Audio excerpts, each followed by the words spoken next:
तो 15 फरवरी है आपके 77 की, तो उन्होंने की एक मेला नीम करोली में लगता है और वहाँ पर शुद्ध घी के मालपुआ बांटे जाते हैं। अच्छा। और बड़े सच्चे महात्मा है। हाँ। वहाँ पर एक कच्ची गुफा थी। अच्छा। कच्ची गुफा में कंबल लोड़े हाँ। एक बाबा जी बैठे थे। अच्छा। ये कहते थे कि यहाँ का भंडारा कभी भी खत्म नहीं होता है। अच्छा। हाँ, कितने भी आदमी आ जाएं, कितने भी चले जाएं, तो भंडारा बराबर चलता है। और महाराज जी आज भी ये फोटो है, ये पूजा है ना, पूजा घर में जैसी पूजा होती है, ये हमारे दादी बाबा है। और जब 1977 का ये वाक्य है, पापा पहली बार नीम करोली जाते हैं और नीम करोली में महाराज जी मिलते हैं, महाराज जी को प्रणाम करते हैं। मेरा पूरा नाम है विनोद बाबू शुक्ला, ठीक है ना। पापा का नाम है श्री लल्लन बाबू शुक्ला, मेरे ताऊ जी का नाम है श्री प्रकाश बाबू शुक्ला।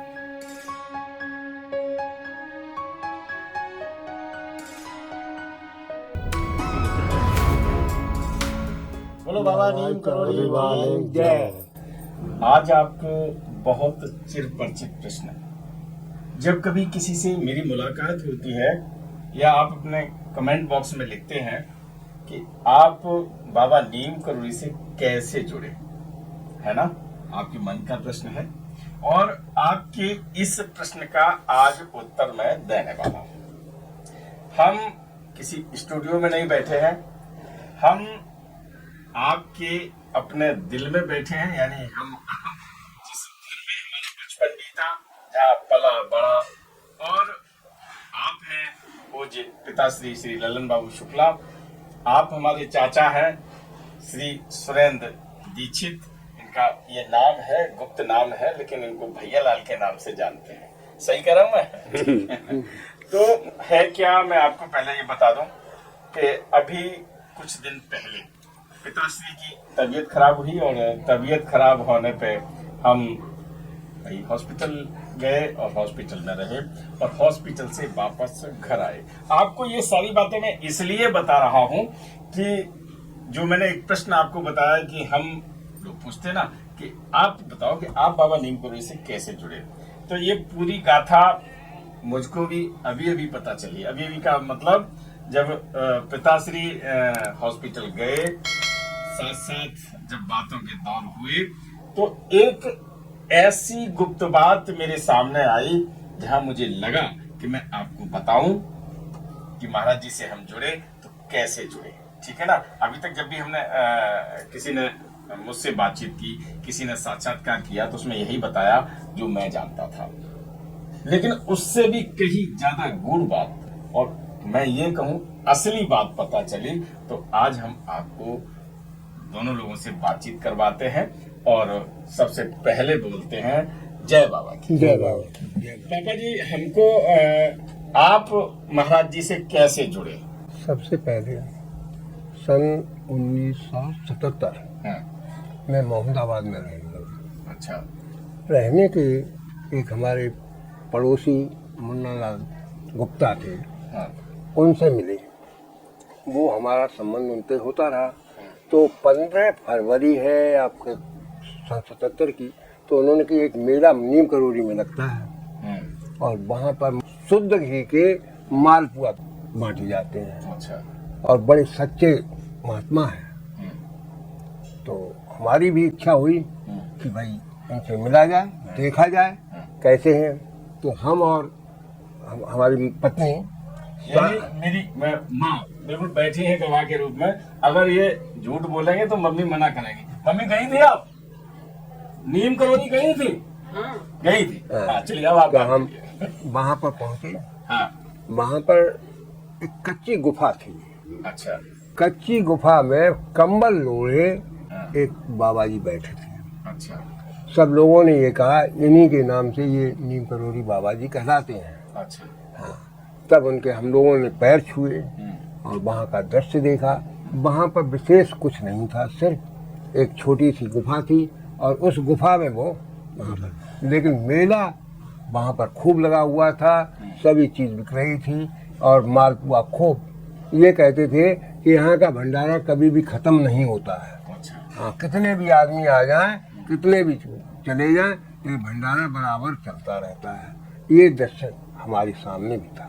आप आपसे बाबा जी से क्या बातचीत हुई? बातचीत कुछ नहीं हुई, सिर्फ चरण छुए और उन्होंने सिर्फ हाथ उठाया और कोई वह विशेष कोई बातचीट नहीं की गई। ये सन 77 की बात है। सन 77 में आपकी सर्विस नहीं लगी थी? सर्विस से छूट के आए थे, उसके बाद आर्मी के सन 61 में छोड़ के आए। 10 साल ससुराल में रहे और 10 साल के बाद सन 77 में वहाँ पर पहुँचे हैं व्यापार के लिए। अच्छा। हाँ, वहाँ पर व्यापार में जो कुछ हुआ वो करते रहे। क्या हुआ था? व्यापार हम अड़तिया यानी गल्ला का काम शुरू किया था बुलाकी राम के साथ। बुलाकी राम शायद ये चाचा के रिश्तेदार थे। हाँ, क्या थे वो? बहनोई थे हमारे। आपके बहनोई थे, यानी आपके बहनोई थे। तो बुलाकी राम से आपकी कैसे मतलब जान पहचान हुई?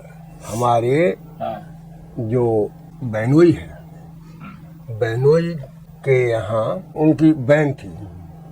ये बड़ा टेढ़ा मेढ़ा रिश्ता आपको समझ में आ रहा होगा। ये हमने नाम इसलिए बुलाया आपको आप बने रहिए मेरे साथ, बड़ा आनंद आएगा। आज की मीटिंग जो है बहुत अच्छी लगेगी। बुलाकी राम ये नाम था उनका। तो बुलाकी राम पांडे थे, वो आपके जीजा थे, यानी उनके साले आप थे। और बुलाकी राम पांडे आपके बहनोई के मामा थे। अब मैं और समझाऊं, मेरे जो फूफा जी थे उनके वो मामा थे। ठीक है ना? चलिए, इस रिश्ते को अगर नहीं समझ में आया तो कमेंट बॉक्स में लिखिए, मैं फिर आपको बताऊंगा कि जो सनातन धर्म में क्या रिश्ते होते हैं। तो उनके साथ आपका व्यापार हुआ, व्यापार शुरू हुआ। तो क्या व्यापार किया था? गल्ला का अड़तिया। किसान का माल अपने लेना और बेचवाते हैं, यानी बेचने वाला कोई और किसान होता है और लेने वाला व्यापारी होता है। जो गारंटी देता है वो अड़तिया होता है। इस क्षेत्र की बात है जी। फिर कुछ ही दिन चला, चला। उसके बाद व्यापार में घाटा हुआ और वो भाग गए। यहाँ से भाग गए कई वर्षों तक। उनका कोई भी पता 25 साल बाद लौटे। 25 साल बाद 25 साल। हाँ, मतलब यही वापस हम तो समझ जाने में मरी है, लेकिन फिर प्रगट भाई 25 साल ज्यादा लगेगी। 25 ज्यादा। आपकी बहन जी थी? हमारी बहन जी थी। हाँ, नहीं, जब वो लौट के आए तब थे? जी हती। तब उन्हें जगह तुम काय के लिए लौट गए, सर्वनाश हुई हो, तब तुम काय के लिए लौट गए। मैं आपको बता दूं कि जिंदगी में चाहे कितने भी उतार चढ़ाव आए, ये एक ऐसा प्रसंग हुआ जहां बुलाकी राम जी बिजनेस में अपने आप को फेल में होके और वो वहां से पलायन कर गए। छोड़ पता नहीं कहाँ थे। 25 वर्ष 25 साल क्या किया ये पता नहीं। उनके बच्चे क्या कर रहे थे, उनकी पत्नी थी। ठीक है ना? तो मैं इस जो हमारा प्रसंग बस ये बात आई है, इसमें मैं आपसे केवल एक बात कहना चाहूंगा कि चाहे जितनी विपरीत परिस्थितियां आ जाए, धैर्य मत खो। धैर्य अगर खो दिया तो फिर कुछ भी हो सकता है। देखो, एक व्यक्ति अपना परिवार छोड़ के चला गया और 25 वर्ष के बाद पुनः प्रकट होता, खुशी हुई होगी, लेकिन जो 25 साल चले गए, 25 वर्ष बच्चों ने जाना कि हमारे पिता नहीं है, पत्नी ने जाना हमारे पति नहीं है, और किन परिस्थितियों में उन्होंने उतना समय चिड़िया बिछिया नहीं उतारी थी। चिड़िया बिछिया नहीं उतारी जगह हम कहें जरूर। ये हमारे यहाँ जो भारतीय नारी का विश्वास है। और मैं आपको इसलिए और बताता हूँ कि ये जो क्षेत्र है वहाँ हर दुकान पर, जिस तरह से नैनीताल में, भवाली में और वहाँ पर महाराज जी की फोटो लगी हुई है, ऐसे ही मोहम्मदाबाद में, देवर में, मदनपुर में, खिमसेपुर में, फरुखाबाद में, फतेहगढ़ में और पास का जितना क्षेत्र है, महाराज जी का चित्र दुकान पर जरूर होता है। तो उन्होंने यही विश्वास था कि महाराज जी एक दिन हमारे पति को वापस करेंगे। और आपने कहा चुरिया बिछिया, ये सुहाग की निशानी होती है। वो 25 वर्ष तक वो अपना करती रही, उन्होंने विश्वास नहीं तोड़ा कि हमारा पति है। आप नीम करोरी गए, व्यापार जब हुआ मोहम्मदाबाद में, ये व्यापार की बात आ गई। इसके बाद आप नीम करोरी गए, तो नीम करोरी से लाए क्या? बाबा जी से क्या लाते? आशीर्वाद लेकर आए? नहीं, हम जानना ये चाहते हैं कि आप बाबा जी से आशीर्वाद लाए, तो वहाँ से उनकी फोटो हम लेकर आए। यही मैं पूछना चाह रहा था। उनकी फोटो लेकर आए। सागर मेरे साथ उठो, 1 मिनट मेरे साथ उठिए। महाराज जी आज भी ये फोटो है, ये पूजा है ना, पूजा घर में जैसी पूजा होती है, ये हमारे दादी बाबा है, और जब गुजर जाते हैं तो साथ में रख ली जाती है। एक ये नैमा देवी है, नैमा देवी की कहानी मैं कभी सुनाऊंगा आपको। ये भी देवी हुई है हमारे क्षेत्र में, तो ये नैमा देवी है। ऐसे ही ये आप लेके आए बाबा नीम करोली को। चलो मैं लिए चलता हूँ अपने साथ। ये वैष्णो माता है, ये और चित्र लगे हुए हैं। तो इस घर में पूजा करते हैं। और यही फोटो लाए थे क्या? हाँ, यही फोटो है। यही फोटो है। तो ये चित्र मैं आपको इसलिए दिखाना चाहता हूँ कि मैंने कई बार कहा था कि हमारे घर में, यानी जब बच्चा छोटा होता है तो उसकी घुट्टी में कोई चीज पिलाई जाती है, तो मुझे महाराज जी घुट्टी में पिलाएंगे, ठीक है ना। और हमने जब होश संभाला, जब घर में पूजा तो हम भी करते थे ना, बचपन में हर बच्चा करता है। तो ये चित्र हमने देखा कि किनका चित्र है, वर्ष 1977 की बात है। तो पहली बात तो ये है कि ये जब चित्र हमारे घर में चित्र के रूप में महाराज जी आए, तो 1977 में महाराज जी अपना शरीर पूरा कर चुके थे। 11 सितंबर 1973 को ही। तो चलिए इनको विराजमान कर लीजिएगा, अभी पूजा में रख लेते हैं। 1977 का ये वाकया है। पापा पहली बार नीम करोली जाते हैं और नीम करोली में महाराज जी मिलते हैं, महाराज जी को प्रणाम करते हैं। आपको बहुत अजीब लग रहा होगा, मुझे भी जब आपने मुझे बताया तो मुझे भी बड़ा अजीब लगा, क्योंकि महाराज जी 11 सितंबर 1973 को मानव देह लीला पूरी कर चुके थे। लेकिन मैंने आपको कई गाथाएं सुनाई हैं जहां महाराज जी ने, जो महाराज जी को पहचानता नहीं है ना, जिन्होंने पहले नहीं देखा है, उन्हें मूल रूप में दर्शन दिए हैं। आपको मैंने बताया था कि जासमई में जो ये भिंड में एडीएम के पेशकार, जो मैंने आपको शायद दिखाया भी है, उनसे बातचीत हुई थी। तो उन्होंने ये बताया था कि जब उनके पास में गांव है ससुराल जासमई, और जासमई जब वो आए थे तो महाराज जी के दर्शन करने गए, और नीम करोली के धाम के निकट जब वो पहुंचे तो जो मोड़ था, मोड़ पर उन्होंने ये पूछा कि भाई नीम करोली कितनी दूर है। तो जिन्होंने ये रास्ता बताया था, और जब वो नीम करोली मंदिर में पहुंचे थे, तो जो मूर्ति महाराज जी का जो विग्रह लगा हुआ है उसको देखकर बहुत रोए थे। उन्होंने कहा था कि मुझे जो रास्ता बताया वो इन्हीं ने बताया था, है ना। तो ऐसे बहुत सारे उदाहरण हैं जहां महाराज जी ने मूल रूप से दर्शन दिए हैं। और मैं पहली बार जाना हूं कि पापा को, मम्मी को मूल रूप से दर्शन दिए हैं, ठीक है ना। अब आप सोच रहे होंगे कि पापा की बात चल रही है, ये मैं केवल एपिसोड इसीलिए बनाया कि महाराज जी किस तरह से हमारे इस मानव जीवन में जो अब चल रहा है कि कैसे आए और किस तरह से अपना प्रभाव, या यूं कहें कि जीवन बाबामय हो गया। आप सोच रहे हैं कि ये चाचा को बिठा रखा है, इनसे बात नहीं कर रहे हैं, आप इंतजार करिए जब कोई चाचा ये बताओ, आपने बाबा नीम करोली के बारे में कब सुना? हमारे साथ से 17 साल के थे। आप 16-17। इस समय आपकी उम्र क्या है? 75 साल है। 15 साल का मान लें तो 60 वर्ष पहले की बात आप कर रहे हैं। अच्छा, 60 वर्ष पहले आप महाराज जी कहाँ गए थे, कैसे नीम करोली धाम का क्या? भाई नीम करोली हमारी मौसी। अच्छा। तो बुन्नू भैया नहीं आते थे? हाँ। हाँ, तो हमसे बहुत करते थे। अच्छा। तो फिर हम गए थे उनके संग, तो बोले चलो मतलब रात भर रुके, फिर बोले चलो तो हमको दर्शन कराना है, चले गए। तो हम गए, लेकिन महाराज जी हमको दर्शन नहीं हुए। भाई एक नीचे गुफा ऐसी थी बहुत मामूली, जो हवाई गुफा में मतलब जो है, दर्शन करे चले आए, दर्शन हमको नहीं हुए। हनुमान जी को देखा आपने? हाँ देखा। कितने बड़े, इतने बड़े हैं या इतने बड़े? काफी बड़े हैं। काफी बड़े हैं। एक आदमी के। हाँ। अच्छा। अब आए हाँ। तो अब तो विचित्र धाम बनी हुआ है, वो बहुत गजब को। हाँ, बहुत गजब हुआ। तो वहाँ आपको बाबा जी नहीं मिले? नहीं मिले। आप 60 वर्ष पहले गए थे, तब नहीं मिले। और ये वो बच्चे ही थे, मतलब जो है भैया लिवाई गए थे। अच्छा। किन्नू भैया, तो फिर हमने देखा वहाँ, मतलब अच्छा। तब इतना इंटरेस्ट भी नहीं था कि वहाँ का जो है तो है नहीं। मेला बहुत बढ़िया लगा तो। हाँ, हर चीज आते हैं, बाड़े और ये मछवाले, खटियाले, हर चीज आज बहुत भयंकर मेला लगा। आज भी लगता है। तो मालपुआ बटते थे? नहीं, हमारे नहीं बैठे, नहीं बैठे।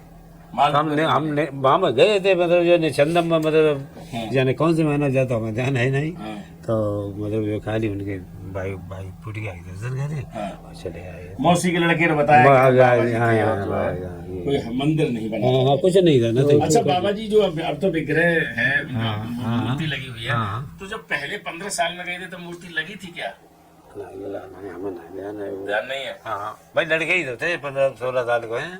अच्छा हाँ 15-16 साल की हाँ, हाँ। याद नहीं है। हाँ। अच्छा वहाँ कुआं था क्या?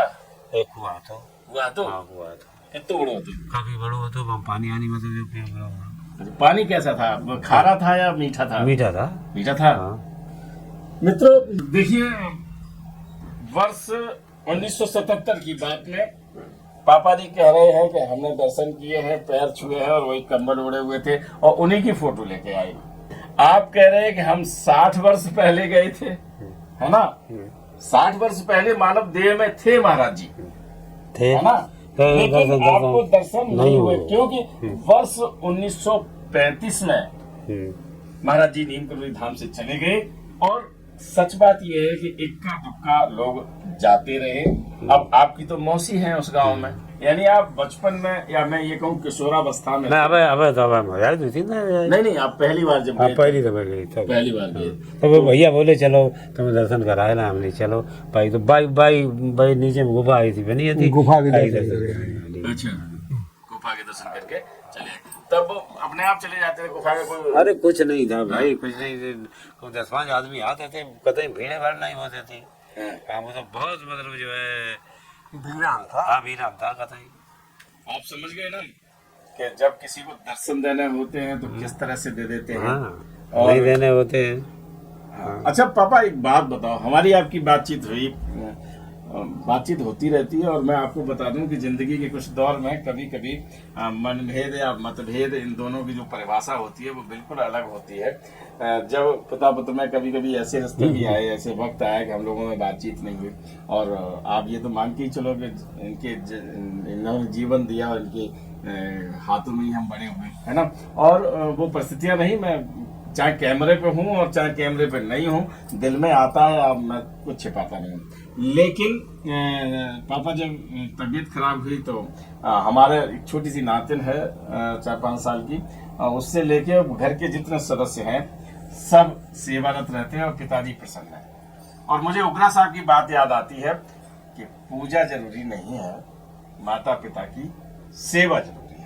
तो आपको भी पता है कि मैं घंटों बैठ के पूजा नहीं करता, मैं वैसे बहुत बार बताया है, और माता पिता की अगर सेवा का अवसर मिला है तो ये मेरा सौभाग्य है। तो कुल मिला के आज मेरे नाती नातिन हैं तो मुझे सौभाग्य है, और आपके तो पंथी हो संतान। जिंदगी का ये वक्त जब आता है तो जिंदगी का सोनापन शुरू होता है। मैं केवल इसलिए कह रहा हूं, आप देश में हैं, आप विदेश में हैं, आप अपने माँ बाप से थोड़े दूर हैं, लेकिन इस वक्त आपको ये जो भौतिक दूरी है निश्चित रूप से खत्म कर देनी चाहिए। हो सकता है कि उसके आर्थिक कुछ ऐसे लाभ आपके वंचित हो जाएं, लेकिन आपको एक बात मैं बता दूं कि वो जो आर्थिक लाभ आप अपेक्षित करके और उपेक्षा कर बैठे तो जिंदगी में ये वक्त दोबारा नहीं आएगा। बड़ी बड़ी हस्तियों के ये है उदाहरण आते हैं कि धन बना रहा लेकिन नई पीढ़ी ने धर्म नहीं निभाया। मैं आपसे जरूर कहूंगा, आप अगर युवा पीढ़ी में हैं तब भी, आप बुजुर्ग पीढ़ी, आप जब भी है, मैं भी अपने आप को जब इन लोगों के चरणों में बैठता हूँ तो छोटा समझता हूँ, है ना? और ये बचपन तब तक है जब तक ये लोग हैं।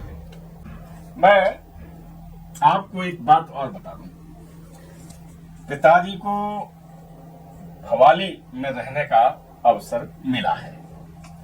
तो ये अब आप ये तो समझ गए कि महाराज जी से हमारा कब संबंध हुआ, है ना? ये तो चित्र लाने की ये घटना बताई, और मेरे बाबा आपके पिताजी मेरे बीच नहीं है। वर्ष 1988 में वो हमसे विदा ले गए, और तब मुझे पता नहीं था कि उनका भी फोटो बना लेते, बात कर लेते। तब ना मोबाइल का जमाना था, ना वीडियो का इतना जमाना था। लेकिन पापा जी की बात हमने आपको बताया, तो वो रिश्ता, ट्रेन रोकने वाली जो बात थी वो हमारे बाबा ने जरूर सुनी होगी, और आज वो होते तो वो बताते। तो मेरा जन्म जब हुआ है, रुकती थी ट्रेन, वहाँ रुकती थी, मतलब आज हाथ रुकती थी ट्रेन। अच्छा हाँ, पहले हाथ हाँ हाँ हाथ रोकते, ट्रेन ट्रेन रोकी, तभी तो एक ट्रेन का एक्सीडेंट हुआ था, उसमें सैकड़ों आदमी मर गया था। अच्छा। श्रीलंका से आए थे मतलब ये लोग, अच्छा। तो तमाम आदमी मेरे गांव वालों ने बहुत वहाँ जाती की, तो सब सोने चांदी लदे थे, सब बाकी चीज जान, वो तो बहुत बड़ी दुर्घटना भई थी। ये चीज जो चाचा श्रीलंका का वर्णन कर रहे हैं, वो वहाँ पर भगवान बुद्ध की तप स्थली है, नीम करोली से कुछ ही किलोमीटर पहले, संकिसा नाम सुना होगा। और आज भी वहाँ से श्रीलंका से और देश विदेश से लोग आते हैं, दर्शन करते हैं, और हम लोग जाते हैं, ताइवान से आते हैं, चाचा को मालूम है। और उनकी बात करें, और उस समय कोई भयंकर एक्सीडेंट हुआ होगा ट्रेन का, और कुछ ऐसा भी बताते हैं ग्रामीण में कुछ हर समाज में होते अच्छे आदमी नहीं होते, और अच्छे आदमी होते तो महाराज जी 1935 में फरुखाबाद फतेहगढ़ यानी नीम करोली धाम को मानव देह लीला में छोड़ के नहीं जाते। हालांकि मैं पूरे दावे के साथ कहता हूँ कि वो आज भी विराजमान है। और देखो पापा को दर्शन हुए, और पापा से बात नहीं होती तो पता नहीं चलता। तो आप समझ गए होंगे कि मेरा जो रिश्ता है, मेरे जन्म से पहले महाराज जी वहाँ विराजमान थे। सीधा हनुमान जी तो सब जगह है, लेकिन सीधा नीम करोली के नाम से मेरे परिवार में थे, और मेरी जो सांसें शुरू हुई हैं इस मानव देह में, तो वो महाराज जी के नाम के साथ शुरू हुई है। मैं एक प्रसंग आपको और सुनवाता हूँ, फिर आज लेंगे विदा। आज का बहुत महत्वपूर्ण एपिसोड इसलिए भी है कि मैंने कभी सोचा नहीं था, नहीं तो बहुत वर्ष पहले पापा और चाचा तो बैठाल के बात कर लेते और आपसे करवाते, लेकिन आज वो वक्त आया कि महाराज जी की गाथा से जो प्रसंग निकलते थे और उन्हीं की चर्चा हुई। कुछ कहना चाहते हैं चाचा? हाँ। 1962 में जो चाइना से बार हुई थी, तो वो बार जो है इस संकसाय के ही ऊपर हुई थी।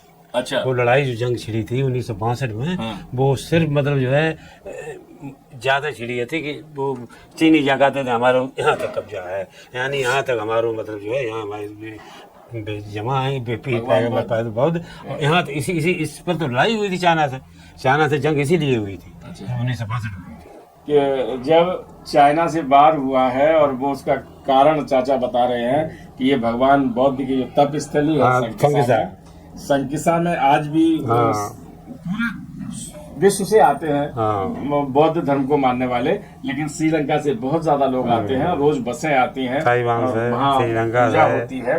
और वहाँ मैं छोटा सा वीडियो आपको दिखा रहा हूँ, इसमें आप वीडियो देख लीजिएगा। ऐसा लग रहा है यहाँ पर देश विदेश से लोग आए हुए हैं, और ये उनकी गाड़ियाँ खड़ी हुई हैं, बहुत बौद्ध भिक्षुक बैठे हुए हैं। यहीं पर एक मंदिर दिखाई पड़ रहा है आपको, और आइए चलते हैं मंदिर के अंदर। मंदिर के अंदर हम देख रहे हैं कि 3 मूर्तियां हैं, और यहाँ जो पुजारी जी हैं वो अपने साहिब के साथ खड़े हुए हैं। और मैंने आपको एक पूरा एपिसोड बनाया था वहाँ से। वहाँ आज भी कोई बहुत बड़ा मंदिर नहीं है, एक मंदिर है खाली, वही ऊपर मठिया बनी रहेगी, मठिया बनी है, मठिया मंदिर कहते हैं। और थोड़ा सा वहाँ कुछ विवाद है, इसलिए वहाँ का विकास नहीं हो पा रहा है। पुलिस बल रहता है, लेकिन लोग आते हैं और उस स्थल को नमन नहीं। हमें 30 लाख रुपया बिघा की जमीनें कर देंगे, चाइना पूरा संगीता खरीदार उन्होंने भाई। कितने कहते बढ़िया होटल बने संगीता, मुंबई यही हुई है वो। हाँ समझ रहे हो? चाचा पूरे रुतबे के साथ कह रहे हो। सही होता है। एक से बढ़िया बने रहेंगे। 30 लाख रुपया बिघा की मतलब जो खरीदार कह दी, चाइना ने खरीद ली जितनी खरीद, अब वो बैन लग गया, अब वो नहीं खरीद सकते आप। वो नहीं खरीद सकते, पहले खरीद लिए तो अपने बनाए ले जाएंगे होटल बनाए। हाँ बढ़िया, एक तो 5 स्टार होटल है वो, बहुत बढ़िया। हाँ मैं जब संकिसा अब चलूंगा तो आपको सारे होटल दिखाऊंगा, स्थिति दिखाऊंगा। लेकिन चाइना जो बार हुआ है उसका जो है वो यहाँ तक चाहते थे, तो जब यहाँ तक आ जाते तो पूरा आधा चले हुए वो तो हो जाता। तो पापा आप भवाली कस्बे में रहे, कैसे पहुँचे कैंची धाम? वहाँ पर हमारे बड़े भाई सर्विस कर रहे थे। अच्छा, क्या नाम है? तो प्रकाश भाई। आप सोच रहे हो कि पापा से ताऊ का नाम पूछ रहे हैं, और नाम इसलिए बता रहा हूँ कि मेरा नाम पूरा है। आप शायद मैं जब आपको सुनाता हूँ क्या कहता हूँ, आप देख रहे हैं धर्मजश पत्रिका का यूट्यूब चैनल दस्तक मीडिया। मैं विनोद शुक्ल आपको सुना है ना, मैं विनोद शुक्ल, मेरा पूरा नाम है विनोद बाबू शुक्ला, ठीक है ना। पापा का नाम है श्री लल्लन बाबू शुक्ला। मेरे ताऊ जी का नाम है श्री प्रकाश बाबू। अब मैं पूरी लिस्ट बनाऊंगा तो बहुत बाबू आए, तो सबके नाम क्या कि बाबू लगा हुआ है, इसलिए मैंने नाम आपको सुनवाया। तो जी हाँ, वो बवाली में सर्विस कर रहे थे, मैं इंटर्न में फेल हो गया। फिर वहाँ हमने सर्विस के लिए उनसे कही हमारी नौकरी लगवा दी। नौकरी लगवा दी, तो उनने जवाब तो कुछ नहीं दिया। फिर हम पहुँच गए बवाली में। बवाली में कितने दिन रहे आप? करीब करीब 6 महीने। कैसी जगह है? पहाड़ों की बहुत सुंदर जगह है। और वहाँ पर जिसको अस्थमा हो जाता है कि वो वहाँ पर पहुँचते हैं और उसकी वायु से हवा से ही ठीक हो जाते हैं। कई एक आदमी गए, वहाँ का अस्पताल तो है लेकिन वहाँ की हवा जो है हवा से ठीक हो जाते हैं। अच्छा, इसलिए बवाली को आदमी ज्यादा जाता है। अच्छा, अस्थमा जो क्षय रोग कहते हैं उसको बवाली में ये। फिर उसके बाद कुछ दिन रहे, हिसाब किताब नहीं बना, लौट आए। लौटते समय जो कष्ट हुए वो तो पता है। पापा भावुक हो गए और मैं भी भावुक हो जाता हूँ, और ये मेरे जीन में है कि कभी कभी जब ऐसी यादें आती हैं कि कोई दुखद याद आती है तो आवाज कम हो जाती है। तो कोई याद ऐसी है, भवाली गए, बहुत अच्छा लगा और सब कुछ बातें हुई, लेकिन वो दौर था जब आप रोजगार की तलाश में थे। आपको सोच रहे अभी जाने नौकरी करना है तो वो रोजगार के लिए गए थे। ताऊ जी वहाँ पोस्टेड थे और नौकरी वो नहीं लगवा पाए या लगाई नहीं, ये दोनों चीजें अलग चीजें हैं। तो भवाली जब आप पहुंचे तो वो वर्ष कौन सा रहा था पापा? आपने इंटर कब की थी? 58, 59, 60, 61। 61 सन 61 में 61 वर्ष, मतलब महाराज जी उस समय थे। और वो दौर था जब महाराज जी 61 और 62 में, हो सकता है 61, 62 में गए महाराज जी, कैसी नाम है ना। एक तो 1942 में गए थे महाराज जी, जब मैंने आपको कथा सुनाई थी पूर्णानंद तिवारी और महाराज जी के बीच में, आपको याद होगा कि मिले थे और जब भूत के रूप में जाना था, है ना। और जब वो चले गए थे, वो कथा आपको याद होगी, नहीं तो फिर सुना दूंगा किसी दिन। लेकिन जब पापा भवाली में रहे हैं उस समय महाराज जी थे, और वो समय था जब कैची गांव, कैची धाम नहीं था, कैची गांव था, और कैची भवाली आसी पास है, और महाराज जी वहां कैची का मंदिर बनवाने के लिए अपना कदम बढ़ा चुके थे। ठीक है ना। तो वर्ष 1961-62 में महाराज जी वहां थे सदैव, आपको तब दर्शन नहीं हुए, लेकिन रिश्ता कुछ ऐसा था कि आप भवाली पहुंचे। फिर 1977 में बाबा नीम करोली के दर्शन करने आए नीम करोली धाम में। उस समय मेरा जन्म नहीं हुआ था। शादी हो गई थी आपकी कि नहीं? शादी हो गई। कब हुई थी? अच्छा, हो चुकी थी। हाँ, शादी हो गई। पूछ रहा हूँ यार, मैं क्या मालूम पापा की शादी कब हुई थी, है ना। 58 हाई स्कूल में चलिए, मैं ढेर सारी बातें आपको फिर सुनाऊंगा, लेकिन ये वीडियो आप सबको समर्पित करता हूँ। हमने बहुत सारी राज की बात, मैंने तो एक प्रश्न लेके चला था, लेकिन आप तो बहुत सारी बातें आपको अच्छी लगी। मैंने यहाँ कहीं मेरा ऑफिस है, ऑफिस में घर में ही अलग है, महाराज जी की रसोई भी इसी के ऊपर चलती है, इस निवास जहाँ हम बैठे इसके छत पे चलती है, और महाराज जी की रसोई के लिए और व्यवस्थाएं की हैं। तो ये सब चीजें हमने पापा से कहा ठीक है, आप जहाँ बैठे हो वहीं बात करेंगे। आप के सानिध्य में मेरा बचपन बीता है, आपके हाथों में तो जीवन शुरू किया है। और पूज्य चाचा जी पापा जी का हालचाल लेने आए थे कि तबीयत कैसी है, और मुझे लगा कि इस पल को आपको शेयर करें, क्योंकि एक वही महत्वपूर्ण सवाल लोग अब पूछते थे ना कि आप कैसे जुड़े बाबा नीम करोली से, शायद बताने की अब जरूरत नहीं रह गई है ना। तो बहुत सारी चीजें, ये एपिसोड आपको समर्पित कर रहा हूँ, महाराज जी के भक्तों को समर्पित करता हूँ, इस आशा के साथ कि आप लोग पूज्य पिताजी के शीघ्र स्वास्थ्य के लिए कामना करेंगे। आपको मेरी ढेर सारी शुभकामनाएं। बोलो बाबा नीम करोली की जय। राम।